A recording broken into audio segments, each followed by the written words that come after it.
Ujambo na karibu tena, tuendelee kubadilishana taarifa mbalimbali. Pasina shaka upo salama kabisa. Tumepokea taarifa mbaya. Habari ambayo inasambaa kwa sasa ni Padri Kitima ashambuliwa ndani ya makazi yake makao makuu ya TEC. Katibu wa Baraza la Maaskofu wa Kanisa Katoliki nchini Tanzania TEC, Padri Dr. Charles Kitima ameripotiwa na vyanzo mbalimbali vya habari kuwa amevamiwa na kushambuliwa na watu wasiofahamika akiwa kwenye makazi yake zilipo ofisi za baraza hilo Kurasini jijini Dar es Salaam majira ya saa 3:30 usiku wa tarehe 30 ya mwezi wa 4 2025. Baadhi ya mashuhuda na waumini wa kanisa hilo waliokuwepo kwenye mgahawa mmoja ndani ya viunga vya TEC Kurasini wamesema kuwa Padri Kitima alikuwa kwenye mazungumzo na baadhi ya watu, alinyanyuka na kuelekea msalani, na ghafla kwa dakika chache walitokea watu waliomshambulia kwa sekunde chache na kisha kuondoka. Na baadaye ndipo Padri Kitima alipoonekana akiomba msaada akiwa anavuja damu katika sehemu mbalimbali za mwili wake.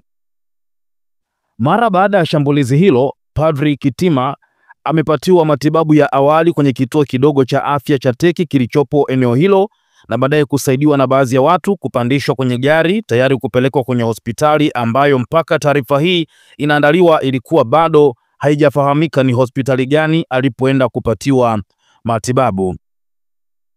Padri Kitima, kando ya utumishi wake na nafasi aliyonayo ndani ya kanisa, amejipatia umaarufu mkubwa nchini Tanzania kwa miaka ya hivi karibuni kwa namna ambavyo amekuwa mkosoaji mkubwa wa mienendo isiyofaa kwenye jamii na akiwa mstari wa mbele katika kuhubiri utawala wa sheria na haki za binadamu pamoja na demokrasia.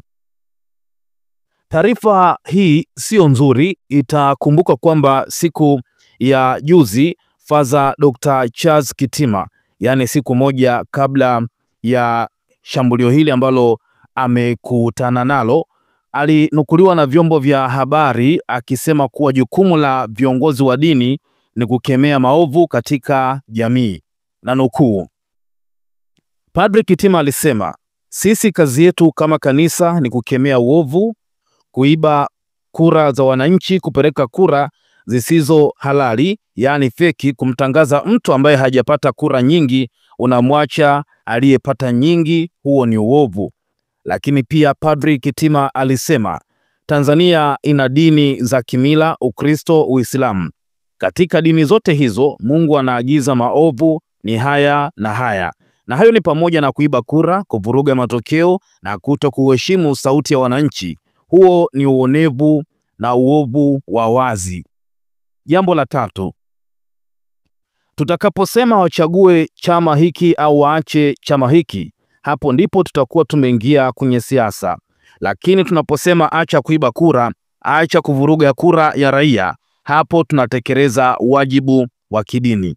Baada ya siku moja kuzungumza kupitia chombo cha habari cha kimataifa, Father Dr. Charles Kitima usiku wa jana amevamiwa na watu wasiojulikana. Unajiuliza maswali mengi, unadhani watu hawa wasiojulikana watakuwa ni wakina nani?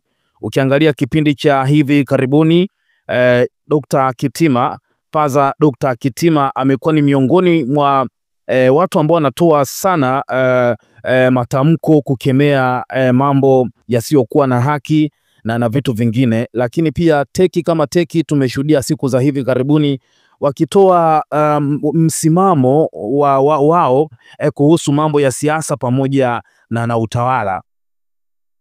Nimepitia taarifa hapa kutoka kwa Godbless Lema ambaye kupitia mitandao yake ya kijamii amechapisha taarifa, lakini kitu ambacho ameandika hapa Godbless Lema kufuatia Dr. Charles Kitima kushambuliwa na watu wasiojulikana. Godbless Lema anasema Father Kitima ameshambuliwa. Hii ni hatari sana na mwelekeo huu ni mbaya zaidi.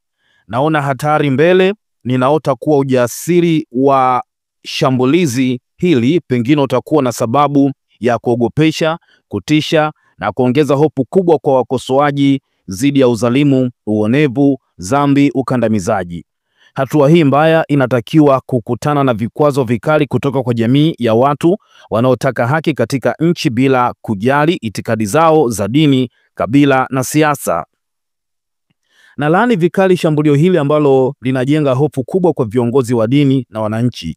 Huu ni wakati wa kusimama kinyume na udhalimu wa aina yoyote kwa umoja wetu kama nchi na taifa la Mungu. Mungu akuponye haraka.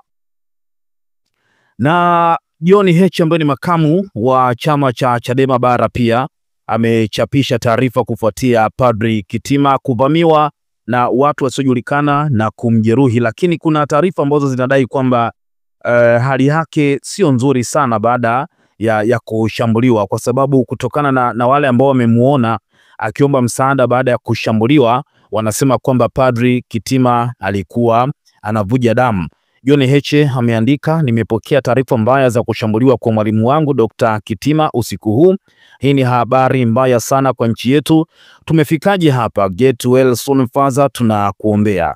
Huyu ni God bless you. Huyu ni makamu mwenyekiti wa Chadema Bara John Heche, lakini pia rais wa chama cha wanasheria Tanganyika TLS Boniface Mwabukusi ameandika pia, nimeshtushwa sana na taarifa zinazosambaa mitandaoni za kushambuliwa kwa Father Dr. Charles Kitima. Hii ni vita ya giza dhidi ya nuru, ni vita ya waovu dhidi ya wema, vita ya dhuluma dhidi ya haki.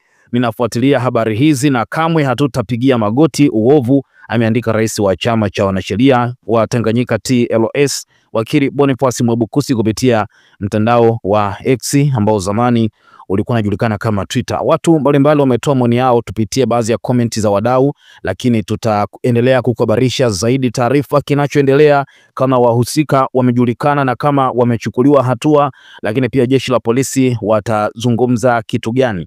Huyu anasema, angeshambuliwa Shehe na isi mngekaa kimya, ogopa sana kumtengenezea chuki na kanisa Katoliki. Lakini pia huyu mwingine anasema kwamba haya matukio yatamalizwaje? Mwingine anasema CCM goodbye, I was loving you but mlipogusa hapana. Mwingine anasema Mungu hazihakiwi, ukianza kujiinua juu ya Mungu ni hatua mbaya sana, na majibu ya Mungu ni ya uhakika, ni jambo la muda tu, Mungu atajibu, Mungu yupo. Lakini pia mwingine anasema moja habari mbaya na ngumu kuisikia siku ya Mtakatifu Joseph mfanyakazi, inahuzunisha sana mtu anayehubiri haki kuvamiwa na kujeruhiwa. Aiza wa Tanzania, kwa mara nyingine tujue shambulio hili dhidi ya mpenda haki huyu ni shambulio dhidi yetu na dhidi ya huyu aliyetuumba. Je, huyu aliyetuumba ni mzaifu kiasi cha kuzihakiwa na aliyowaumba? Sisi pamoja na tutasherekea ushindi muda si mrefu. #GetWell Don Kitima free Tundu Lissu, #no reforms no election. Lakini pia mwingine anasema hapa sasa marasusa siposema kitu, madhehebu yote ya dini yaamke kukemea na maandamano ya amani nchi nzima yaitishwe na yapate baraka ya viongozi wote wa dini, hasa madhehebu ya Kikristo. Tuikumbushe serikali kwamba wajibu wa vyombo vya usalama nchini sio kulinda viongozi wa siasa, bali kulinda raia na mali zao, pamoja na kusimamia sheria isivunjwe na watawala kwa minajili ya mifuko yao. Tuachie maoni yako, lakini mengi zaidi nitazidi kukuhabarisha hapa, tujue kitu gani ambacho kinaendelea.